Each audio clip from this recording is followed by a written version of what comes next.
Test match నడుస్తుంది, అది last day. పరిస్థితి ఎలా ఉందంటే క్రికెట్ మ్యాచ్ లో అయితే డ్రా అవ్వాలి, లేకపోతే ఇండియా ఓడిపోతుంది. అలాంటి పరిస్థితి. మ్యాచ్ స్టార్ట్ అయితే మ్యాచ్ నడుస్తుంది. మ్యాచ్ నడుస్తున్న పరిస్థితి ఎలా వచ్చింది? దాదాపుగా 1-sided మ్యాచ్.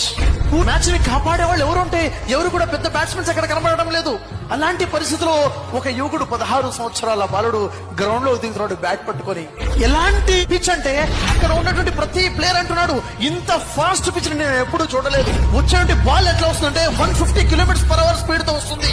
మరి అక్కడ 16 సంవత్సరాల బాలుడు వచ్చాడు, నిలబడ్డాడు. మ్యాచ్ పూర్తిగా ఓడిపోయే పరిస్థితి ఉంది. ఇతను అంటాడు, నేను ఆడతాను, నేను సైతం ఆడుతాను అన్నాడు.